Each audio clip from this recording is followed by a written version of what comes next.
menyembah dikit ya sama Tuhan. Kami mengucap syukur buat kebaikan-Mu, buat penyertaan-Mu. Kami naikkan pujian, kami naikkan penyembahan bagi-Mu Yesus, bagi-Mu Yesus. Oh.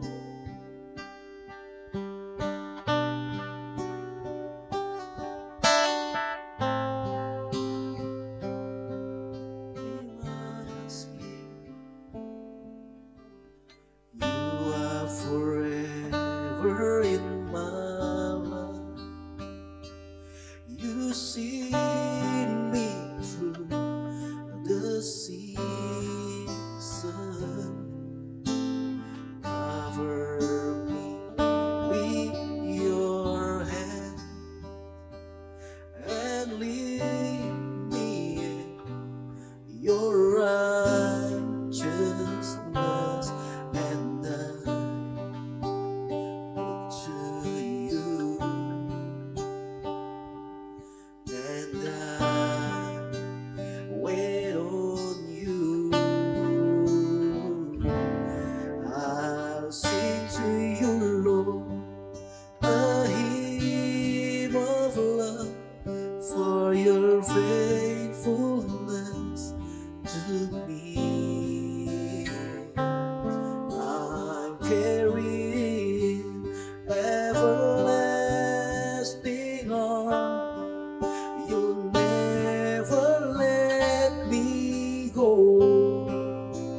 Through it all,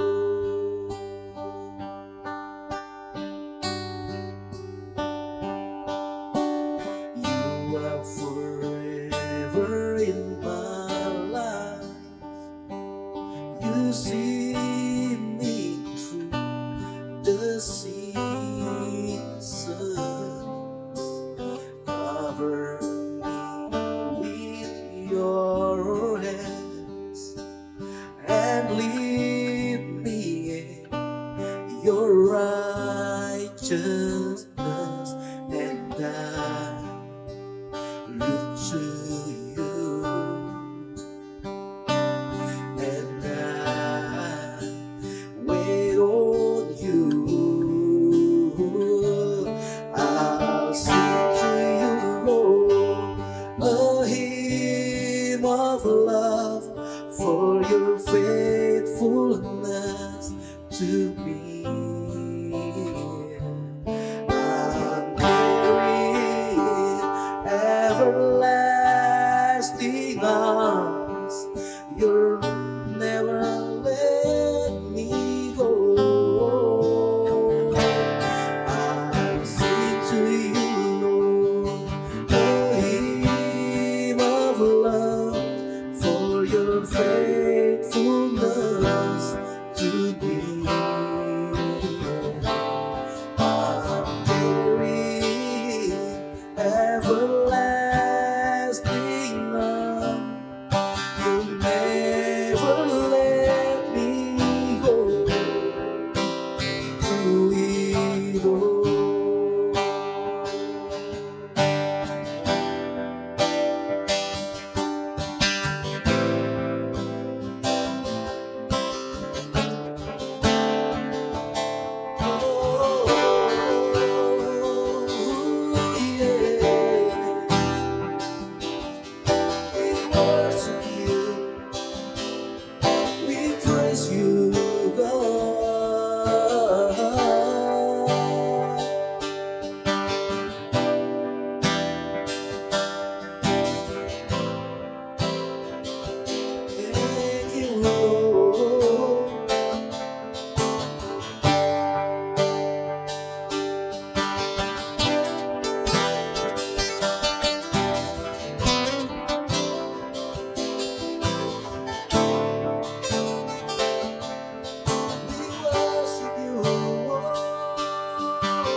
sing to you, Lord, a hymn of love for your faithfulness to me.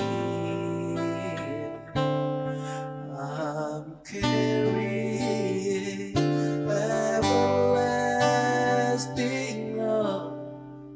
You'll never let me go. Through it all, I'll sing to you, Lord. I'll sing to you, Lord, a hymn of love for your faithfulness to me. I'm carrying everlasting love. You'll never let me go. Say hallelujah,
nyanyikan pujian kami bagimu Tuhan, sebab Engkau yang adalah segalanya bagi kami.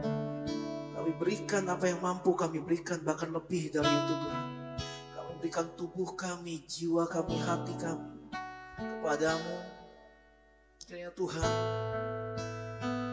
menerima setiap apa yang kami persembahkan kepadamu Tuhan. Terima kasih Tuhan. Kalau memang hari ini kami hanya mampu untuk memberikan suara kami, memberikan hati kami, biarlah Tuhan memandangin sebagai sebuah kebenaran. Biar Tuhan disenangkan melalui apa yang kami nyanyikan kepadamu Tuhan.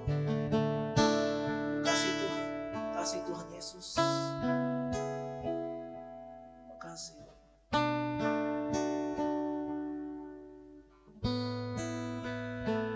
Kalau kami mau nyanyikan pujian kami lebih lagi, Tuhan kiranya bertahtalah Tuhan atas setiap pujian kami.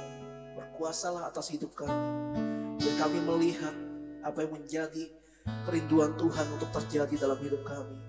Biar Tuhan nyatakan apa yang Tuhan inginkan, sehingga kami bisa mengerti dan kami kerjakan apa yang menjadi bagian kami. Terima kasih Tuhan Yesus. Dimuliakan Engkau atas segalanya. Dalam nama Tuhan Yesus. Haleluya. Amin.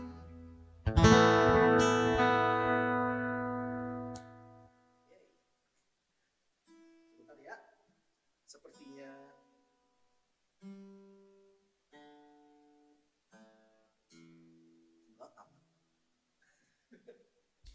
cuma di sini kok ibadah bisa paus-paus kayak gini. Yuk kita nyanyi yuk. Mungkin kok Andrew nggak tahu lagunya, tapi tenang, kami ada liriknya.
Tak ada nama lain yang diberikan, yang olehnya kita diselamatkan. Penasehat ajaib, Allah yang perkasa, Bapa yang kekal, Raja damai. Penasehat ajaib, Allah yang perkasa, Bapa yang kekal, Raja damai.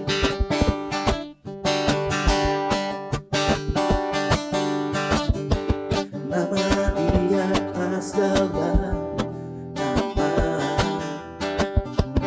pembebas bagi seluruh dunia. Kebesaran kasih-Nya nyata, segala kuasa tunduk dalam namanya. Nama yang diberikan kepadanya, bertekuk lutut semua lawan-lawannya. Tak ada nama lain yang diberikan, yang olehnya kita diselamatkan.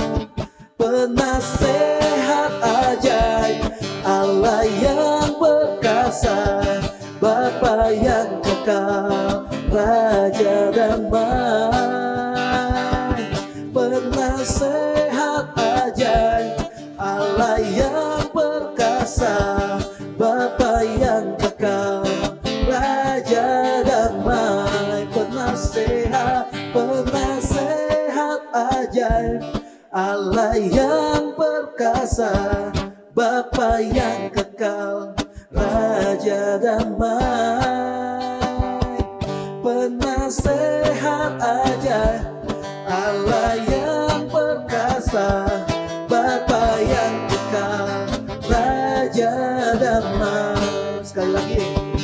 Penasehat ajaib, Allah yang perkasa, Bapa yang kekal,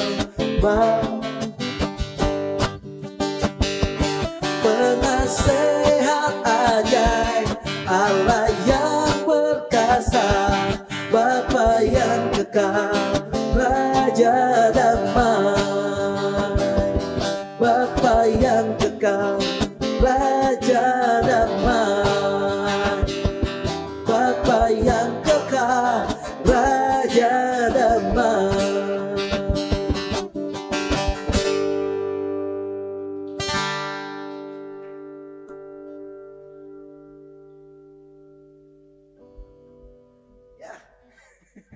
Ya, silakan tutup. Mau tutup.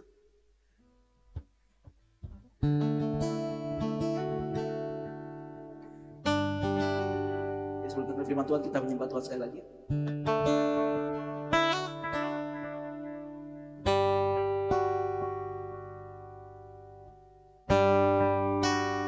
Kekuatan di jiwaku, ketenangan batinku, ada dalam hadiratmu, menyembahmu.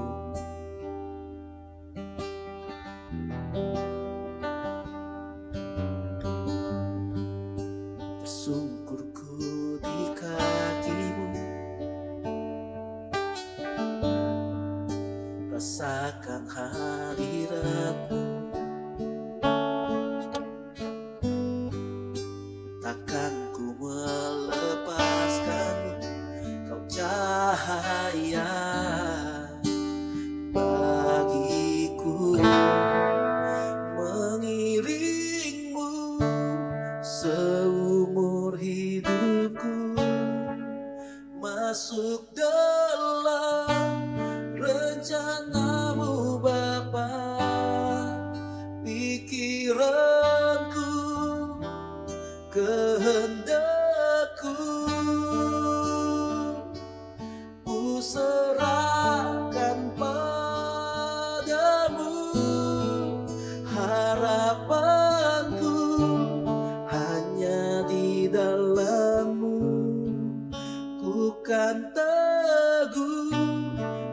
bersamamu Tuhan, jadikanku bejanamu untuk memuliakanmu.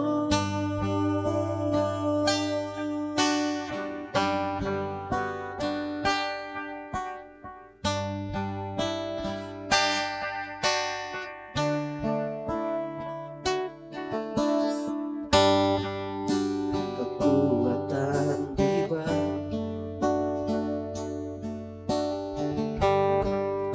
ketenangan batinku,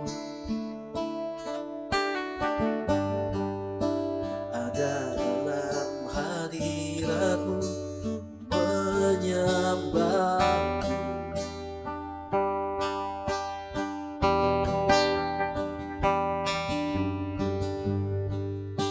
Tersungkurku di kakimu, rasakan hadiratmu. Takkan ku melepaskanmu, kau cahaya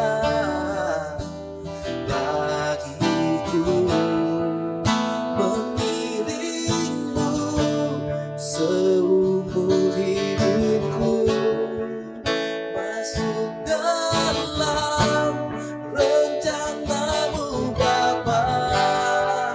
Pikiranku, kehendakku, ku serahkan padamu. Harapanku hanya di dalammu. Ku kan teguh bersamamu Tuhan, jadikanku bejanamu untuk memuliakanmu. Mengiringmu seumur hidupku, masuk dalam rencanamu Bapa. Pikiranku, kehendakku, ku serahkan padamu. Harapanku hanya di dalammu. Ku kan teguh bersamamu Tuhan, jadikanku bejanamu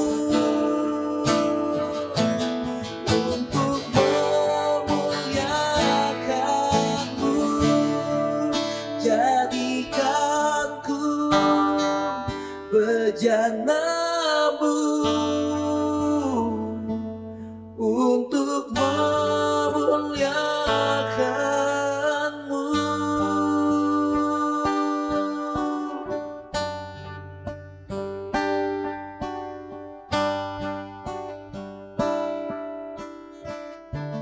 Jadikan kami bejana-bejana indah Tuhan. Walau dari kami mungkin sering banget melenceng dari jalan yang seharusnya, tapi kami percaya karena kebaikan-Mu, Engkau bisa mengubah kami menjadi bejana-bejana indah yang lainnya, sesuai dengan apa yang Tuhan ingini. Terima kasih Bapa buat waktu yang sebentar ini. Terima kasih buat waktu yang hanya sementara ini Tuhan. Kalau kami masih bisa menikmati semua berkat Tuhan, semua yang Tuhan berikan bagi kami, semua karena Tuhan baik. Termasuk kalau sebentar kami akan mendengar sebagian dari firman-Mu. Berkati untuk hamba-Mu, untuk Pastor Andrew. Biar apa yang dibagikan Tuhan nyatakan apa yang Tuhan ingin nyatakan lewat perkataan dari Kau Andrew Tuhan. Terima kasih Bapa. Kami menyerahkan semua ke dalam tangan-Mu. Berkaryalah lebih lagi Roh Kudus dalam setiap ibadah kami. Terima kasih Tuhan, dalam nama-Mu kami sudah berdoa dan bersyukur. Haleluya. Amin. Ya, silakan Ko Andrew. Tepuk tangan. Thank you. Mau di sofa aja. Masa pakai mikrofon kali ya? Direkam kok, jangan kok. Oh, direkam. Suara aku cukup kencang soalnya. Iya, tapi nggak masuk ke kamera, nggak masuk ke mic. Oke, thank you, shalom teman-teman. Saya panggil teman-teman aja, gitu ya, karena masih seumuran. Ngakunya, gitu ya. Ya, buat yang pertama ketemu saya Andrew, saya Direktur Utama Joropet Powers, gitu ya, sebuah sekolah pengembangan kepribadian dan komunikasi. Dan pelayanan saya hari-hari ini adalah saya seorang worship leader, singer, dan salah satu anggota dari core team Presiden Worship di Abba Love Ministry Maisonet Barat. Ya, Oke, baik. Tema kemarin waktu diminta oleh Firdi untuk menyampaikan firman, ya, dikasih temanya adalah In God's Stronghold. In God's Stronghold, keren banget gitu ya. Bentengnya Tuhan di dalam tempat perlindungan Tuhan, dan kita percaya bahwa Tuhan satu-satunya our refuge, gitu ya. Hanya Tuhan satu-satunya tempat di mana kita boleh berlindung. Pagi tadi saya barusan juga dengerin khotbah di gereja saya. Salah satunya adalah mengenali kepada siapa kita bisa percaya, gitu ya. Nah, tapi kita bicara tentang lebih dalam lagi bahwa benteng pertahanan kita pada waktu kita dihadapkan pada keadaan dunia saat ini. Let's look at our world today, gitu ya. Kita lihat keadaan dunia saat ini. Ada banyak sekali informasi, ada banyak sekali berita yang sangat variatif, gitu ya. Kadang-kadang saking variatifnya, terlalu variatif sehingga membuat orang tuh jadi bingung mana yang benar, mana yang enggak, gitu ya. Apalagi kalau udah masuk di media, diberitakan seakan-akan itu menjadi sesuatu yang benar. Bahwa misalnya begini ya, inilah tanda-tanda engkau mengalami mental health issue. Wah, itu kan. Dan butuh healing gitu ya. Habis gitu begitu kita lihat, kayaknya gue banget, kayaknya gue punya mental health issue. Padahal mungkin belum tentu seperti itu gitu ya. Atau lagi yang lebih parah, kalau mental health issue oke lah, karena mental health issue itu sangat luas. Ya, saya sebagai praktisi di dunia kepribadian, saya ngerti banget bahwa mental health itu luas banget. Tapi ada gini, inilah gejala-gejala Anda mengalami bipolar. Terus dibaca gitu. Kayaknya gue banget. Gue bipolar, men. Nah, kan bahaya nih kayak begini nih. Sementara teman-teman kita yang mereka bergerak di bidang psikologi dan psikiatri gitu ya, dunia psikiatri, mereka itu membutuhkan waktu yang berulang-ulang atau mungkin membutuhkan analisa yang tidak hanya terjadi dalam 1-2 malam untuk menganalisa apakah seseorang itu benar-benar mengalami gangguan bipolar. Gitu loh. Nah, ini cuma gara-gara baca media, habis gitu kita kayaknya gue bipolar deh. Nah, ini kan bahaya banget nih. Ya, kita menghadapi dunia yang seperti ini hari-hari ini. Gitu loh. Makanya kenapa saya belajar banget bahwa hari-hari ini kita membutuhkan satu hal yang penting kalau kita bicara tentang benteng pertahanan. Salah satu benteng pertahanan yang harusnya dibangun oleh setiap manusia adalah benteng pertahanan di akal budi kita. Kenapa? Firman Tuhan mengatakan bahwa berubahlah engkau, jangan engkau mengikuti dunia ini, tetapi berubahlah sesuai pembaruan akal budi. Kenapa? Karena saya juga belajar. Karena gini, segala sesuatu yang terjadi, apapun yang kita lakukan dalam hidup kita, itu semua ujung-ujungnya karena dimulai dari sini. Dimulai dari akal budi kita. Mungkin teman-teman udah pernah mendengar ada satu bagian otak yang namanya prefrontal cortex, PFC. Prefrontal cortex ini, jadi ini adalah bagian yang membantu kita. Kadang-kadang kita kalau terima sesuatu, pernah nggak sih mikir gini, kayaknya ini bener nggak ya, ini bener nggak ya. Nah, itu prefrontal cortex kita yang lagi aktif bekerja. Kenapa? Karena kita sudah menerima sebuah keilmuan duluan, gitu ya. Kita udah menerima sebuah pengetahuan duluan yang membuat kita jadi mulai memfilter berita-berita. Nah, inilah makanya kenapa firman Tuhan ngomongnya tentang akal budi. Oke? Makanya kenapa benteng itu disebut apa, Firti? Bentengnya disebut hikmat. Nah, itu yang saya mau ngomongin, tapi bingung dia. Benteng itu disebut hikmat ya, stronghold-nya itu disebut hikmat. Nah, tinggal pertanyaannya adalah kita mau pakai hikmat siapa nih? Benar ya? Yuk kita belajar dari figur Alkitab yang menurut saya ini adalah orang paling berhikmat yang pernah hidup di muka bumi. Kira-kira siapa? Ayo. Orang. Bukan Salomo. Yesus. Oh iya dong gitu kan. Loh Salomo itu kenapa gini? Kenapa kita belajarnya dari Yesus gitu ya? Karena begini, hikmat yang diperoleh Salomo adalah hikmat pemberian. Betul ya? Karena sebuah acknowledgement, karena sebuah pernyataan dari Allah sendiri, dari Elohim sendiri bahwa kamu akan mendapatkan hikmat. Dan itu karena Salomo minta. Tapi ayo kita pelajarin tentang hikmatnya Yesus nih, menarik nih ya. Kita buka Lukas pasal 2 ayat 39 sampai 52. Oke. Saya mulai lebih awal dari perikopnya karena perikopnya kan mulai dari ayat 41, tetapi saya mulai dari ayat 39. Oke. Dan setelah selesai semua yang harus dilakukan menurut hukum Tuhan, kembalilah mereka ke kota kediamannya, yaitu kota Nazaret di Galilea. Anak itu bertambah besar dan menjadi kuat, penuh hikmat dan kasih karunia Allah ada padanya. Tiap-tiap tahun orang tua Yesus pergi ke Yerusalem pada hari raya Paskah. Ketika Yesus telah berumur 12 tahun, pergilah mereka ke Yerusalem seperti yang lazim pada hari raya itu. Sehabis hari-hari perayaan itu, ketika mereka berjalan pulang, tinggallah Yesus di Yerusalem tanpa diketahui orang tuanya. Ini pintar juga nih Yesus nih ya. Orang tuanya bisa sampai nggak tahu gitu loh. Ya mungkin karena zaman itu belum ada handphone ya. Jadi orang tuanya bingung mau cari Yesus kan. Karena mereka menyangka bahwa ia ada di antara orang-orang seperjalanan mereka. Berjalanlah mereka sehari perjalanan jauhnya. Lalu mencari dia di antara kaum keluarga dan kenalan mereka. Karena mereka tidak menemukan dia, kembalilah mereka ke Yerusalem sambil terus mencari dia. Sesudah 3 hari, 4 hari. Dia ngilangnya tuh 4 hari. Sesudah 3 hari mereka menemukan dia di dalam bait Allah. Ia sedang duduk di tengah-tengah alim ulama sambil mendengarkan mereka dan mengajukan pertanyaan-pertanyaan kepada mereka. Dan semua orang yang mendengar dia sangat heran akan kecerdasannya dan segala jawab yang diberikannya. Dan ketika orang tuanya melihat dia, tercenganglah mereka, lalu kata ibunya kepadanya, "Nak, mengapakah engkau berbuat demikian terhadap kami? Bapamu dan aku dengan cemas mencari engkau." Jawabnya kepada mereka, "Mengapa kamu mencari aku? Tidakkah kamu tahu bahwa aku harus berada di dalam rumah Bapakku?" Tetapi mereka tidak mengerti apa yang dikatakannya. Lalu ia pulang bersama-sama mereka ke Nazaret, dan ia tetap hidup dalam asuhan mereka, dan ibunya menyimpan semua perkara itu di dalam hatinya. Dan Yesus makin bertambah besar dan bertambah hikmatnya dan besarnya, dan makin dikasihi oleh Allah dan manusia. 2 ayat 39 dan 40 dan 52 mengatakan bahwa Yesus itu semakin bertambah hikmat. Nah, kalau tadi kenapa saya bilangnya bukan Salomo? Karena Salomo kan hikmatnya pemberian nih.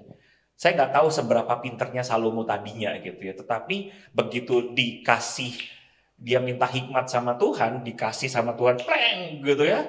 Dia mungkin jadi mendadak jenius gitu ya. Mungkin kayak kalau di film-film ada orang kejedot pintu, jedak gitu ya kepalanya, terus tiba-tiba dia mendadak jadi jenius. Mungkin kurang lebih kayak gitu. Gitu ya. Tapi Yesus itu udah dari semenjak kecilnya, dia udah berhikmat. Dia udah bertambah hikmat, dia udah mungkin saya bilang jenius dari sononya. Gitu ya. Nah, that's who Jesus is. Nah, ini menarik gitu loh.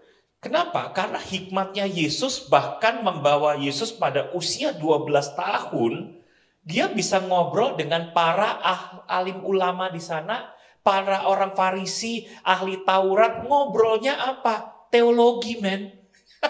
Umur 12 tahun ngomong teologi. Saya cuma mikir dulu, saya umur 12 tahun itu ngapain? Dia kayaknya masih pecicilan di sekolah gitu kan.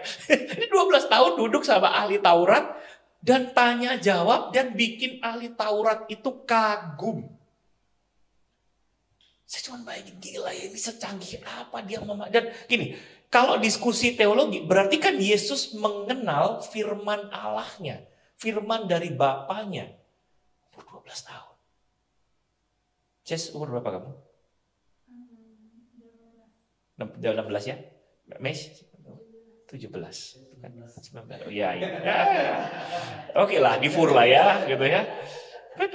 Tapi dia 12 tahun loh Yesus. 12 tahun diskusi dengan levelnya itu mungkin sarjana teologi. Yang mungkin kalau udah jadi ahli Taurat itu udah master of divinity gitu kan, divinity master of theology. Duduk ngobrol dan bikin mereka kagum. Nah, saya cuma belajar. Harusnya kita belajar punya hikmat seperti Yesus. Harusnya kita belajar untuk memiliki, ya nggak perlu sampai jeniusnya kayak Yesus gitu ya. Tapi minimal kita pelajari. Nah, saya nggak mau bikin ini jadi sesuatu yang berat-berat. Saya betul bikin simple. Hikmat Yesus itu apa sih? Ya, saya belajar ini. Yang pertama, hikmatnya Yesus itu memahami konsep tentang waktu. Nah, kita mungkin, saya nggak tahu berapa banyak di antara teman-teman yang pernah dengar tentang istilah kairos dan kronos. Oh, baru minggu lalu. Nah, pas. Nah, kairos banget ya. Nah, tapi gini, hikmat yang benar, hikmat yang dari Allah, itu menyadari bahwa ada perbedaan antara kronos dan kairos. Apa maksudnya? Saya nggak akan baca ayatnya karena banyak sekali ayat yang menjadi referensi untuk ini. Tetapi begini, kronos berbicara tentang waktu yang as it is kan? Waktu yang memang sekuensial, gitu ya. Kairos berbicara tentang waktu yang bersifat kesempatan, opportunity, dan mungkin ujuk-ujuk, gitu ya, privilege. Kronos, Yesus menyadari bahwa ada waktu yang dia tidak bisa percepat, mau caranya kayak apapun. Kenapa? Buktinya di ayat yang tadi kita baca, dia umur 12 tahun dia udah bisa ngobrol sama ahli Taurat. Bisa nggak sih dia itu, jadi kalau dia mau, bisa nggak sih dia langsung pada saat itu juga minta tinggal di bait Allah? Bisa nggak? Bisa banget. Dan saya yakin mungkin ahli Taurat itu, ini anak nih, wah, saya nggak tahu. Kalau saya bayangin ya, karena di adat orang Yahudi itu kan seorang rabi akan mencari muridnya. Gitu loh. Seorang rabi itu dan dia ngelihat, wah ini orang ini bocah jenius bener. Kalau gua ambil, kalau dia mau tinggal dimuridkan, Yesus tinggal ngomong, ada nggak yang mau memuridkan saya? Saya yakin tuh para ahli Taurat tuh rebutan semua untuk memuridkan Yesus. Tapi Yesus melakukan enggak. Kenapa? Karena dia tahu belum waktunya untuk dia keluar dari asuhan orang tuanya. Gitu loh. Dan dia baru, sejarah mencatat bahwa memang Yesus baru memulai pelayanannya pada usia 30-an tahun. Gitu kan. Mungkin buat orang zaman sekarang gitu ya, melayani umur 30 tahun itu kesannya lu udah tua banget, telat banget gitu. Gitu kan. Tapi Yesus gak pusing dengan hal itu. Kenapa? Karena dia tahu bahwa ada kronos, ada waktu Tuhan yang dia tidak bisa, apapun yang terjadi dia gak bisa percepat. Apapun yang kita lakukan, kita juga dengan keadaan dunia saat ini, kita sudah terjebak dengan sebuah konsep instan. Kenapa? Cuman gara-gara ada istilahnya kan, mie instan, kopi instan gitu kan. Padahal yang disebut instan tuh gak seinstan itu loh teman-teman. Coba ngerebus mie, kalau lagi bikin mie instan berapa lama? 3 menit. Kenapa? Karena di dalam kemasannya dibilang rebusnya 3 menit. Tapi sampai mie instan itu dari dibuka bungkusnya sampai kita makan butuh waktu kira-kira 10-15 menit. Ya, apalagi kalau mie kuah, ya, nunggu sampai adem dulu kan. Lama banget sih, gue udah lapar. Tapi gini, kita nggak bisa percepat, kita nggak bisa yang tiba-tiba air mendidih itu dicemplungin mie langsung jadi, nggak bisa. Ada proses 3 menit untuk menyeduh. Setelah itu nggak bisa yang tiba-tiba diceplokin di piring, tiba-tiba nggak pakai diaduk, ngaduk sendiri sama bumbunya. Nggak ada yang kayak begitu, gitu kan? Ya. Jadi ada momen-momen proses yang dimana kita mau apapun caranya kita nggak bisa percepat. Ya. Sekolah, ya, mau diakselerasi kayak apapun, gitu ya. Secepat apa sih? Benar nggak sih? Mau secepat saya yakin ya, I've been there gitu kan, dan kadang-kadang saya waktu zaman sekolah dulu juga kapan dia di sekolah kelar? Bener gak? Ya, tapi there is no other way, gak ada cara lain kecuali kita benar-benar jalanin itu sampai tuntas. Benar gak? Dan itu yang Yesus lakukan. Menariknya bahkan Yesus juga menyadari bahwa ada kronos waktu dia perjalanan salibnya, dia gak bisa percepat. Itu kronos yang menurut saya paling berat yang harus Yesus jalani. Dan mungkin bukan hanya Yesus, tetapi benar-benar seluruh umat manusia nggak ada yang ngalamin kronos seberat itu. Kejadiannya mungkin hanya semalam, men. Dari hari Kamis. Mungkin bukannya beberapa jam, karena Kamis subuh gitu ceritanya kan. Yesus tuh ditangkapnya tuh kan Kamis subuh. Gitu loh. Jumat subuh. Jumat subuh digebukin, dipenjara, ditabokin dan sebagainya. Itu beberapa jam yang rasanya kayak bertahun-tahun tuh, saya yakin banget. Waktu Paskah kemarin, salah satu leader saya waktu khotbah cerita, dia ngomong begini, bukan sakit fisiknya Yesus yang Yesus berat, tapi dia lebih berat dengan sakit mentalnya. Mau ngomong mental health issue, Yesus itu punya segala alasan untuk punya ngalamin mental health issue. Lagi ditangkap gitu, siapa di mana murid-muridnya hilang. Bahkan sampai di kayu salib pun yang cuman ada di kaki Yesus itu cuman Maria dan saudara-saudaranya Yesus. Lainnya hilang. Yohanes yang di situ pun bukan Yohanes yang murid ya kan, itu kan Yohanes yang adiknya, seingat saya. Kan Yesus punya 4 adik ya. Yesus itu punya 4 adik. Yohanes, Yudas, saya lupa. James itu kalau nggak salah, Yakobus ya, gitu ya. Itu kan. Dan mungkin bisa jadi memang murid yang dikasihi. But regardless, lainnya hilang. Yesus manggul salib, dia nggak bisa percepat itu panggul salib. Dia sadar dan dia tetap menjalani itu. Hikmat Tuhan membantu dia menyadari bahwa yes, I need to go on. Tapi itu juga Yesus tahu ada kairos. Kenapa kairos? Karena Yesus tahu waktunya cuma 3,5 tahun. Buat saya, Yesus boleh mulai pelayanan dari 30 tahun. Dan dia cuma melayani 3,5 tahun. Tapi 3,5 tahunnya Yesus itu mengalaminya benar-benar pelayanannya tuntas. Kita yang mungkin gak tahu pelayanan udah berapa tahun, belum tentu kita tuntas gitu loh pelayanan kita. Pada waktu di kayu salib dia mengatakan telestai, sudah selesai, it is finished. Kenapa? Karena Yesus tahu mission accomplished, sir. Dia udah, seakan-akan dia tuh ngomong begitu gitu loh. Karena Yesus tahu itu, dia tidak pernah menyia-nyiakan setiap kesempatan untuk dia mendekati setiap jiwa buat message-nya yang dia tersampaikan.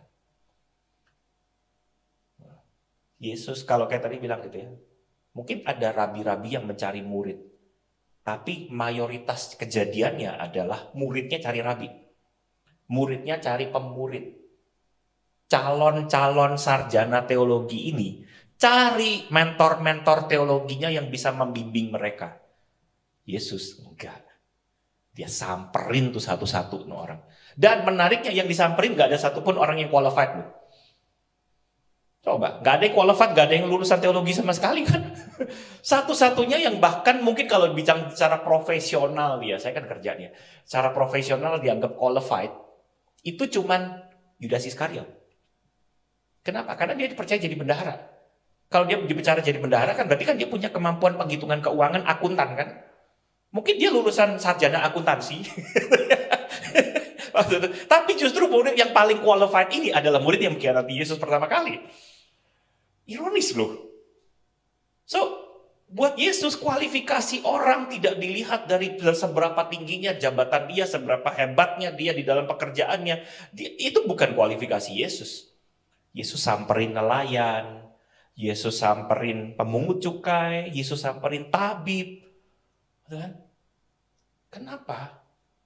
Karena Yesus tahu orang-orang ini yang akan menjadi berkat buat orang-orang di sekitarnya. Lagi, Yesus samperin wanita Samaria yang notabene udah kawin cerai 5 kali. Terus masih tinggalnya kumpul kebo lagi. Loh, ya kan? Loh, gini, ini kita lihat dalam konteks Yesus sebagai orang Yahudi nih ya. Buat orang Yahudi, orang Samaria aja itu udah hina banget. Ini udah ketemu orang hina, lebih hina lagi dari orang hina. Udah Samaria masih hidupnya ngaco pula. Yesus samperin loh. Apa yang Yesus lakukan? Ngobrol. Ngobrol. Kadang-kadang kan kita gini. Kita mikir gimana ya caranya untuk kita bisa memberitakan kebenaran. Sadar nggak bahwa ini simply cuma tinggal kita samperin aja tuh orang. Ajak ngobrol. Nggak usah ngomong tentang Yesus dulu gitu kan. Nggak usah, kamu tahu nggak kemana kamu mati. Nanti setelah kamu mati kamu bakal kemana. Nggak usah ngomong begitu dulu. Yesus nggak memulai dari itu gitu. Yesus mulainya dari apa? Minta minum. Yesus cuma mulai dari minta minum. Dia cuman dan dari minum itu dia ngobrol. Tapi kalau kamu minum ini ya, kamu minum air begini bakal aus lagi nih. Bener nggak? Bener sih, bener banget gitu kan.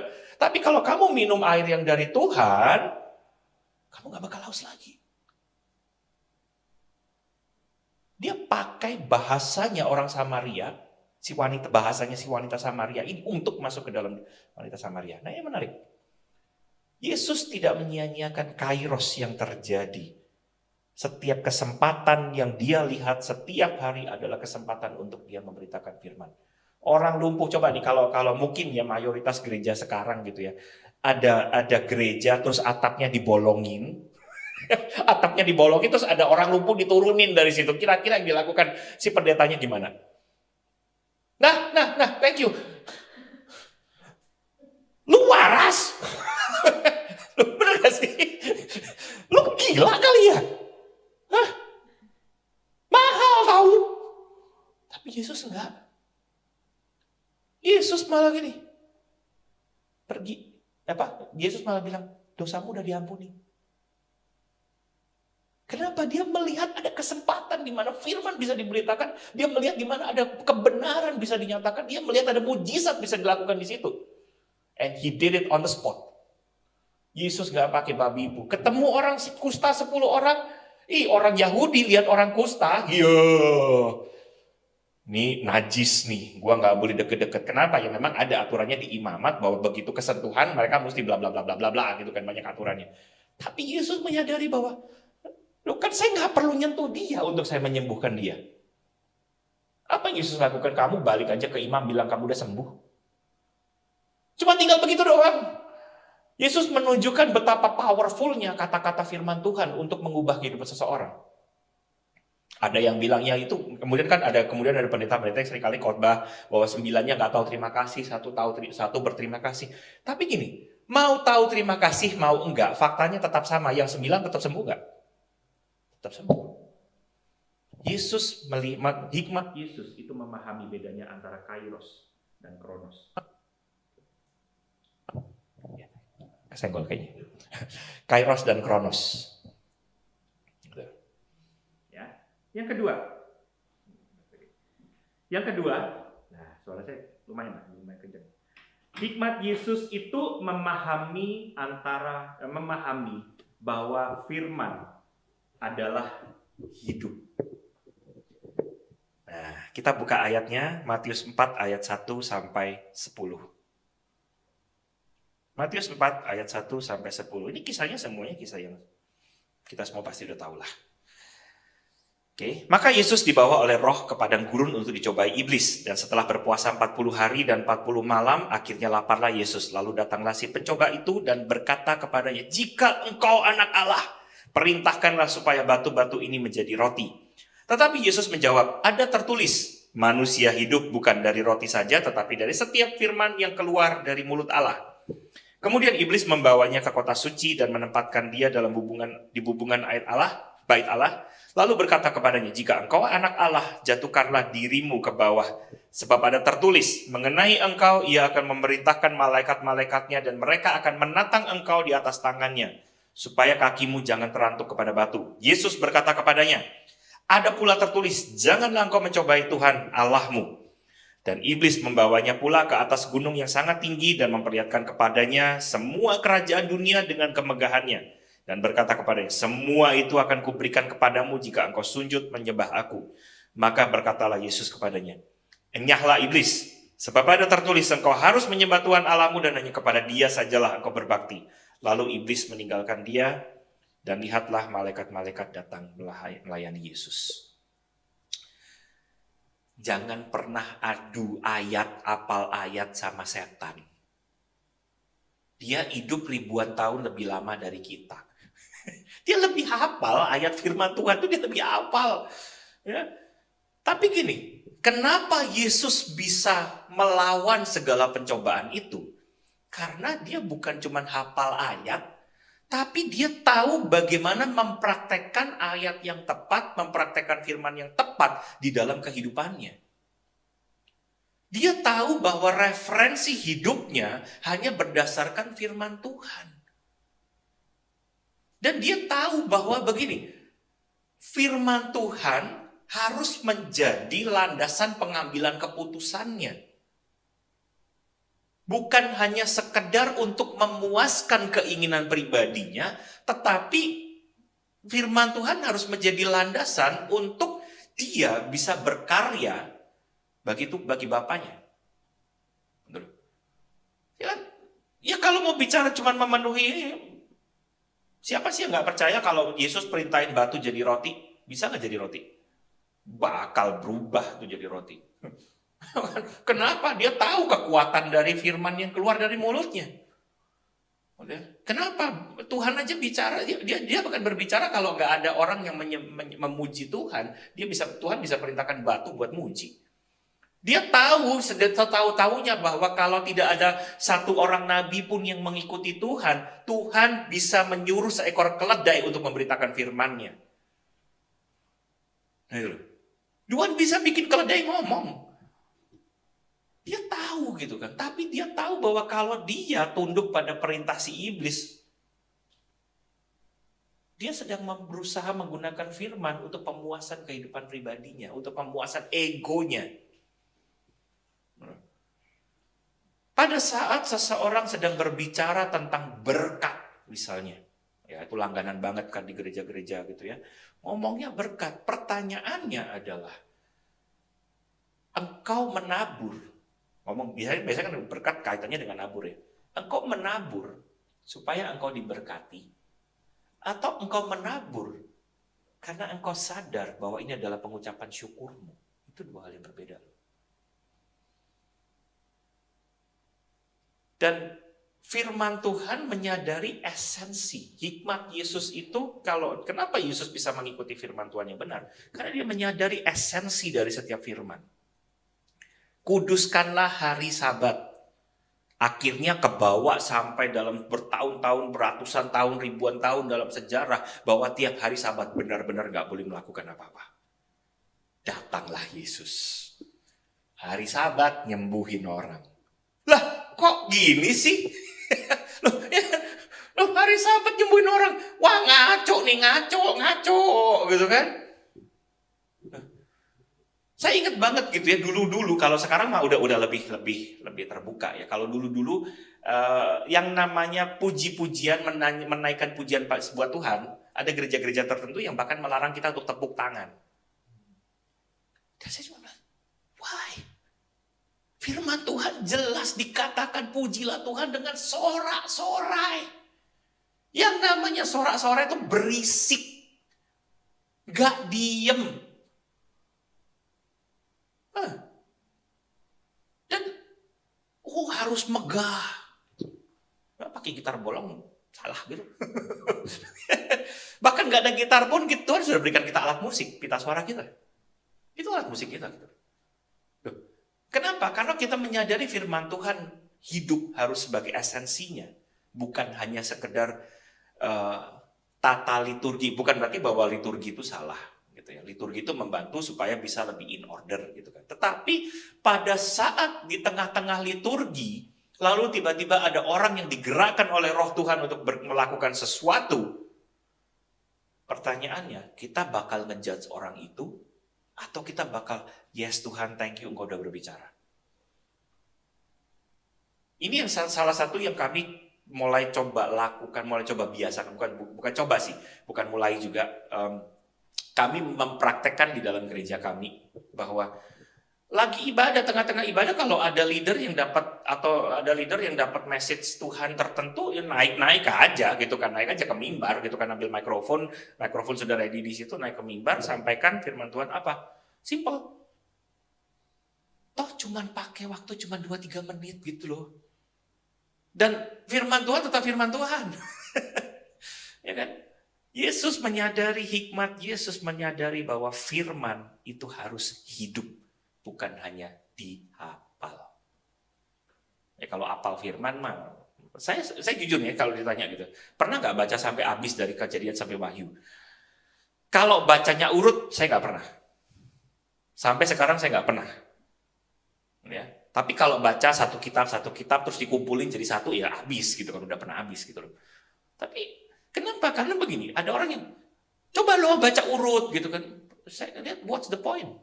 Bukan saya menyalahkan itu gitu kan, tapi saya melihat what's the point? Bahkan karena gini, urutan firman Tuhan pun tidak pernah urutan setiap kitab itu tidak pernah dibuat berdasarkan kronologis.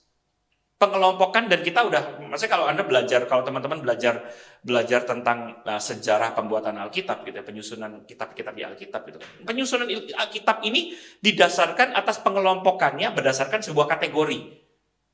Betul loh.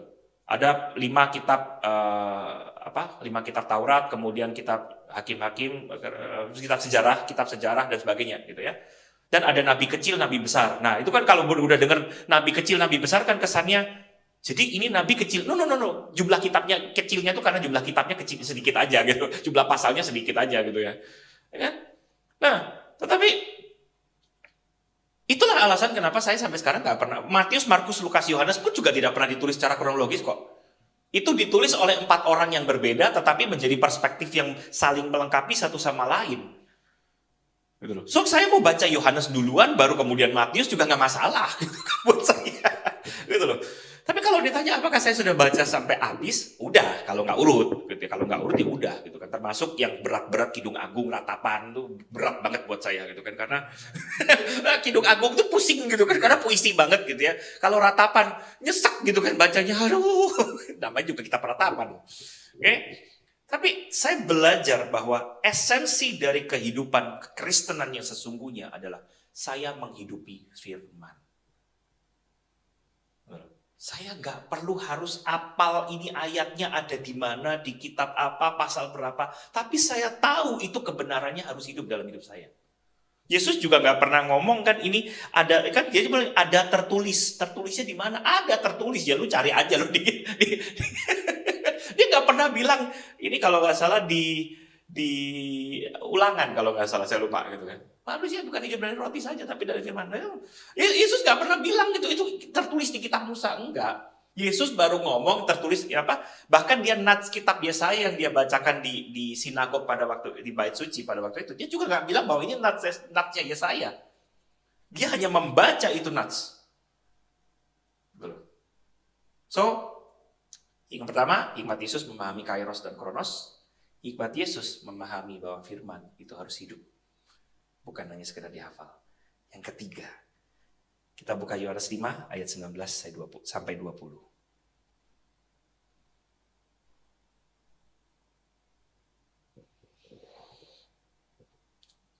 Maka Yesus menjawab mereka, katanya, Aku berkata kepadamu, sesungguhnya anak tidak dapat mengerjakan sesuatu dari dirinya sendiri jikalau tidak ia melihat Bapa mengerjakannya. Sebab apa yang dikerjakan Bapa, itu juga yang dikerjakan anak. Sebab Bapa mengasihi anak dan ia menunjukkan kepadanya segala sesuatu yang dikerjakannya sendiri. Bahkan ia akan menunjukkan kepadanya pekerjaan-pekerjaan yang lebih besar lagi daripada pekerjaan-pekerjaan itu sehingga kamu menjadi heran. Yang ketiga, hikmat Yesus itu memahami kehendak Bapa. di atas kehendak pribadinya Yesus sendiri bahkan. Nah, ini penting teman-teman. Kenapa? Karena gini, Yesus bisa saja melakukan segala sesuatu sesuai dengan keinginannya. Tapi Yesus memilih untuk tidak melakukan itu. Yesus memahami bahwa kehendak dia hidup di bumi itu semata-mata cuma karena kehendak Bapa. Perjalanan dia sepanjang 33 tahun setengah di muka bumi ini semata-mata adalah karena dia mengikuti apa yang menjadi kehendak Bapa. Dan karena apa? Dia tahu bahwa ada sebuah rencana besar yang sedang di-planning oleh Bapanya. Sehingga dia memutuskan untuk dia submit. Bahkan firman Tuhan juga dikatakan, surat Paulus mencatat bahwa dia mengambil rupa seorang hamba dan dia setia sampai pada akhirnya. Wow. Yesus tuh ya, kalau pas lagi disalib nih ada prajurit yang bilang, kalau lu beneran anak Allah, lu turun. Lu bebasin diri lu dan lu turun. Itu kalau saya yang jadi Yesus ya, itu saya copot tuh paku sendiri. Saya copot gitu kan, saya turun, saya tabuk, ngomong yang bener, baru saya pasang lagi. Itu kalau saya Yesus gitu kan. Tapi karena ini Yesus tahu bahwa dia hidupnya adalah untuk menjalankan kehendak Bapa. Waktu Yesus di Taman Getsemani dia kan mengatakan gini, jikalau memang memungkinkan biar cawan ini berlalu daripadaku. Tahu nggak yang bikin hikmatnya Yesus itu bisa berjalan sampai sempurna adalah karena bukan di kalimat itu tetapi lanjutannya. Kalau kalimat itu titik, maka grand plan-nya Bapa nggak terjadi di muka bumi. Tapi karena Yesus bilang, tapi kehendakmu yang jadi. Saya tuh cuma bayangin kalau Yesus waktu ngomong begitu ya, berapa beratnya dia ngomong begitu. Yang ditakutkan Yesus tuh bukan disalibnya. Yang ditakutkan Yesus itu adalah dia sudah menjadi pribadi yang komunal dengan Bapa dan Roh Kudus. Selama God knows when, sepanjang eternity, dan dia harus mengalami sekian jam terputus hubungannya dari Bapa. Ya kayak begini deh, bawa handphone, ya kan? Terus masuk ke mall, tiba-tiba sinyalnya hilang dan nggak ada wifi. Panik nggak? Panik. Saya nanya nggak ke Fitri, saya nanya ke sini gitu kan. Karena ya naik. Loh, kadang-kadang kalau buat umur-umurnya kita nih gitu kan, no problem gitu kan. Buat mereka problem itu. Loh, tapi kurang lebih itu yang dialami Yesus gitu loh. Dengan koneksinya dengan Bapa yang bikin Yesus sampai keringatnya jadi keringat darah, keluar darah gitu ya. Itu udah, kalau dalam dunia psikologi itu udah tingkat stresnya mentok banget sampai dia keringetan kayak begitu tuh. Yang bikin dia kayak begitu adalah semata-mata karena dia tahu gitu kan, tuh aku mesti ngikutin kehendak Bapa, tapi kalau aku ngikutin kehendak Bapa, aku bakal ngalamin keputus hubungan, dan ini panik buat Yesus. Karena itu Yesus sudah ngomong begini, dia nggak bisa melakukan segala sesuatu sendiri kecuali dia melihat Bapa melakukannya dulu. Gitu loh. Tapi karena dia memahami kehendak Bapa, menariknya, Yesus bahkan bisa tidur di tengah badai. Kenapa? Everything's gonna be fine. Kita kan sering dengar khotbahnya gitu kan, Yesus, kemudian murid-muridnya panik gitu kan. No, let's look at Jesus gitu kan. Kita jangan lihat ke murid-muridnya yang panik gitu. Kita lihat Yesus. Gitu ya. Ada orang yang mengatakan ini karena Yesus sering diabaikan, makanya tidur. No, itu Yesus capek. Kalau pelajarin ceritanya gitu ya, kalau pelajarin kisahnya, itu Yesus habis pelayanan, terus kemudian dia tidur di atas sebuah tilam. Nah, memang itu para nelayan punya tempat tidur khusus untuk mereka kalau mereka harus cari ikan gitu ya, lagi fishing, ganti shift, betul, mereka tidur. Ada tilam, dan Yesus tidur dengan nyenyaknya di tilam. Berarti kan gini, murid-muridnya, saya menduga bahwa murid-murid Yesus itu sudah mempersiapkan itu buat Yesus istirahat juga.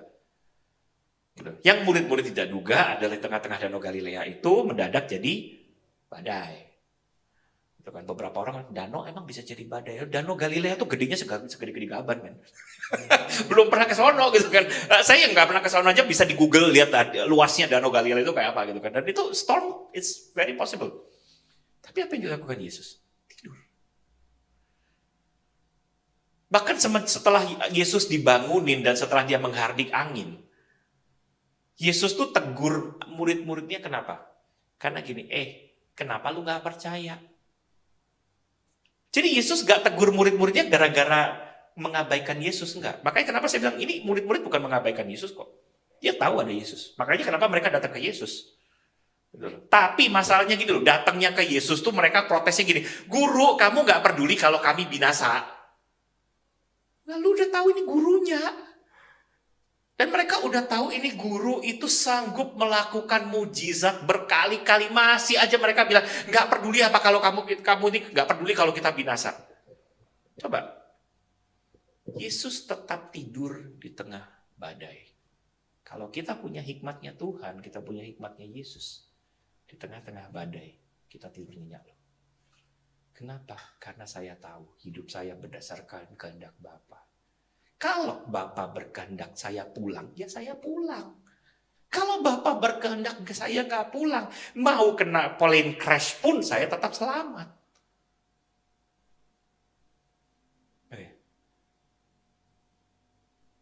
Ada yang sudah alumni COVID? Oke. Saya alumni COVID, saya alumni Omicron. Dan akhirnya setelah kena itu, tau nggak? Waktu di awal-awal saya sempat mengalami takut, teman-teman. Saya sempat di awal-awal pandemi itu saya sempat ngalamin takut karena, nah ini menarik. Pentingnya untuk kita punya firman Tuhan dalam hidup kita gitu ya. Saya waktu itu sempat nggak bisa tidur, kira-kira jam 2 pagi. Saya nggak bisa tidurnya karena gini. Jadi saya kepikiran ini, aduh kalau saya kena COVID gimana ya? Kalau anak-anak saya, keluarga saya kena COVID gimana ya? Dan tiba-tiba nggak lama kemudian, kayak ada suara ngomong. Emang kalau kamu kena, kenapa? Jadi saya tuh lagi berbaring, saya ingat banget kejadiannya saya lagi berbaring. Terus sambil saya melek. Iya ya, kenapa ya? Iya ya, kenapa ya? Emang kalau kamu kena COVID, kenapa? Iya ya, kenapa juga ya? What's your problem kalau kamu kena COVID? Kalau kamu kena COVID, bukan menurutmu kalau kamu kena COVID, menurutmu itu nggak ada dalam rencanaku? Saya langsung tahu siapa yang ngomong tuh. Menurutmu tuh nggak ada di dalam rencanaku. Menurutmu kalau kamu kena COVID, aku nggak sanggup sembuhin kamu.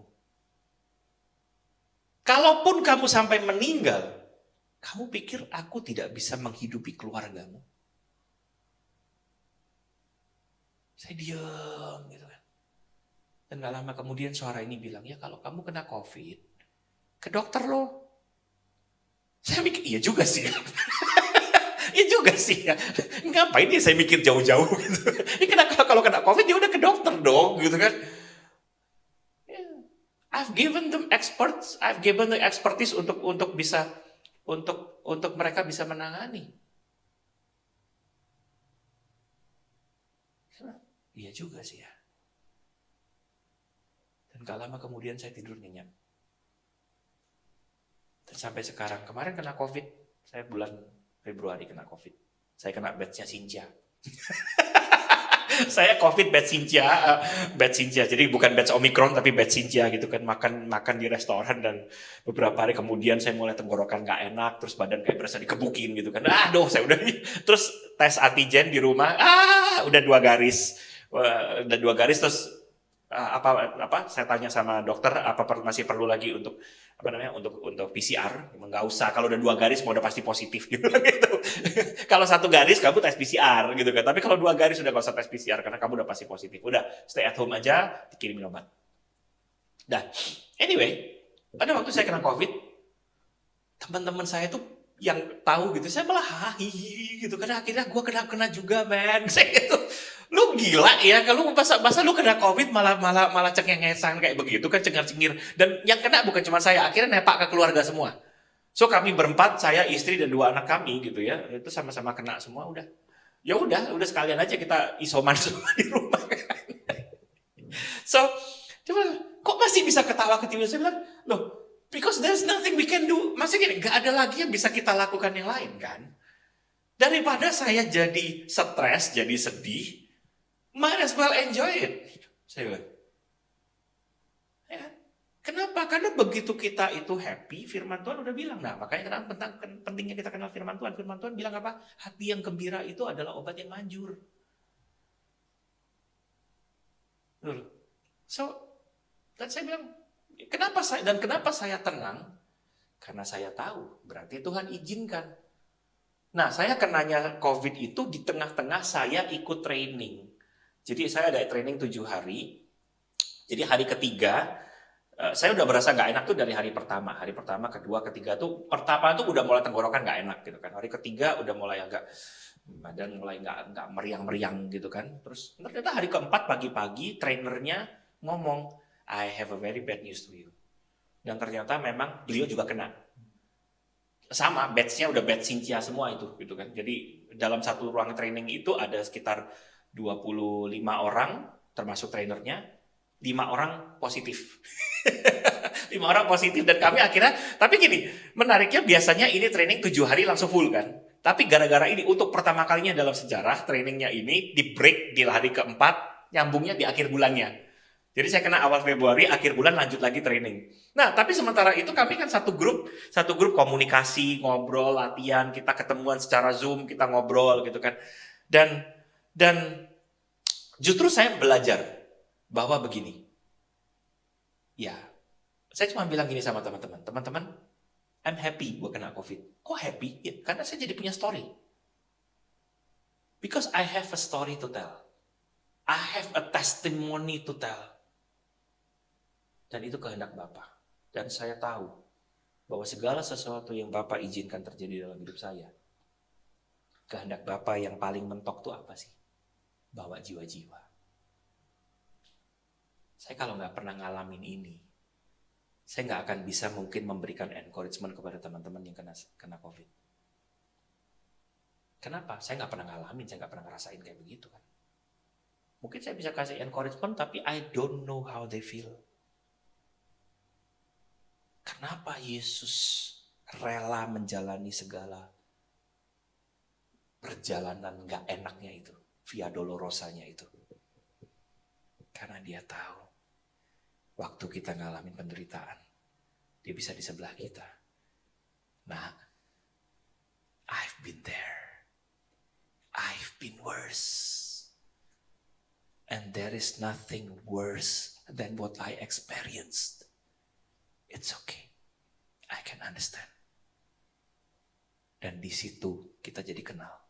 Ya. Yang saya alami gak ada artinya dengan salib Kristus. Itulah makanya kenapa kita dipanggil jadi saksi-saksi Kristus.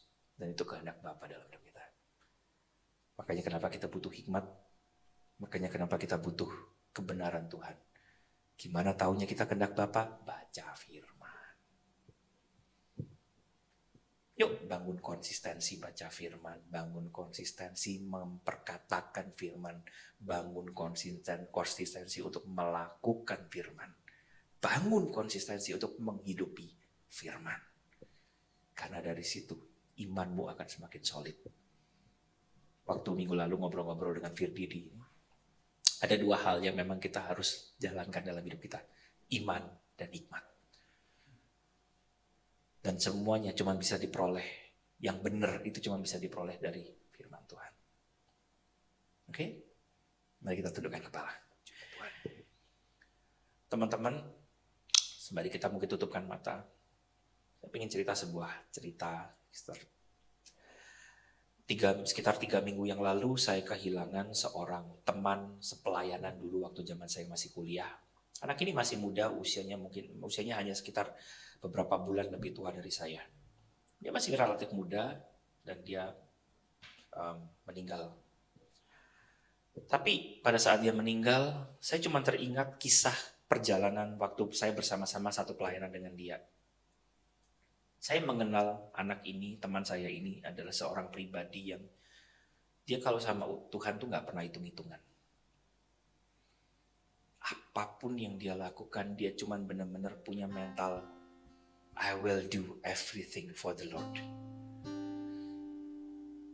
Dan sepanjang saya kenal anak ini, saya kenal teman saya ini pada waktu itu, kami sepelayanan bareng kira-kira mungkin sekitar hampir 4 tahun. 3 tahunan, sekitar 3-4 tahun. Tapi teman saya ini, saya tidak pernah mendengarkan sedikit pun dia mengeluh pada saat dia harus melakukan pekerjaan Bapa. Kemanapun dia pergi, dimanapun dia berada, dia gak pernah lupa untuk menceritakan kepada orang-orang di sekitarnya bahwa God is good. Tuhan itu baik. Dan saya percaya hikmat Tuhan itulah yang menyertai dia, yang memampukan dia untuk dia bisa menceritakan itu. So teman-teman, hari ini saya ingin ajak, kalau ada di antara engkau yang mungkin bingung apa yang harus dilakukan, saya ingin ajak back to the Bible. Nggak usah lihat apa yang dunia lakukan, apa yang dunia katakan. Selalu referensikan setiap itu apakah sesuai dengan kebenaran firman atau tidak. Kenapa? Karena hari-hari ini dunia akan semakin jahat. Dan dunia ini dikatakan dunia akan semakin musnah, akan lenyap. So, always kembali kepada kebenaran. Karena di dalam kebenaran inilah engkau akan beroleh kemenangan. Terima kasih Tuhan untuk sesi siang hari ini. Roh Kudus, hamba-Mu selesai berbicara, tetapi Roh Kudus engkau sendiri juga yang akan menghidupkan firman ini dalam setiap hati anak-anak-Mu. Engkau juga yang akan mengaktifkan ini menjadi bagian dalam kehidupan pribadi mereka, sehingga mereka boleh bertumbuh dan memunculkan buah-buah Kristus dalam kehidupannya. Mereka semakin menjadi serupa seperti Engkau, bukan seperti dunia. Di dalam nama Yesus Tuhan kami ucap syukur. Amin.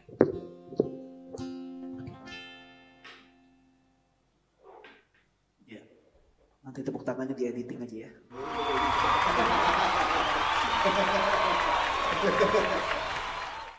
Udah garing. Thank you Kak Andrew buat sharing firmannya. Pas ya, bahas Kairos dan Kronos. Minggu lalu baru bahas Kairos dan Kronos. Oke. Gitu. Mari yang sudah ambil, kita angkat roti tangan kanan kita. Demikian firman Tuhan, sebab apa yang telah kutuliskan padamu, yaitu pada malam ketika Yesus hendak diserahkan, dia mengambil roti kemudian memecahkannya, sambil berkata kepada murid-muridnya, inilah tubuhku yang diserahkan bagi kamu, perbuatlah ini setiap kali kamu memakannya, untuk menjadi peringatan akan aku. Semua yang percaya kalau roti yang tangan kita ini adalah lambang persekutuan kita dengan tubuh Kristus, mari kita makan dalam nama Tuhan Yesus.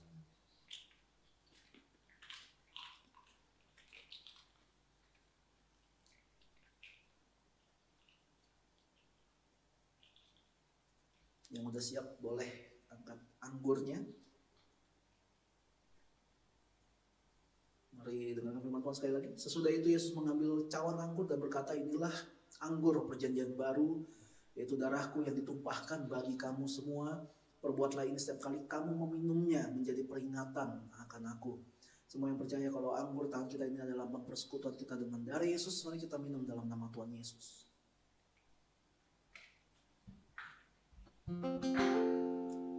Ya, sebelum kita sudahi ibadah kita hari ini, mari kita persiapkan diri untuk menerima berkat dari Tuhan.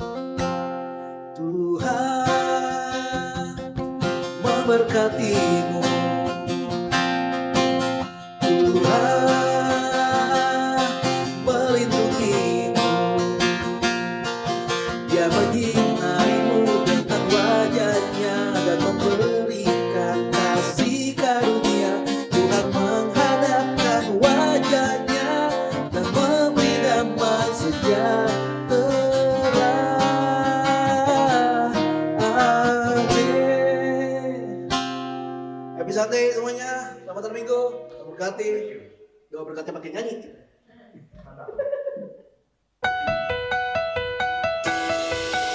Tuhan memberkatimu, Tuhan melindungimu, Dia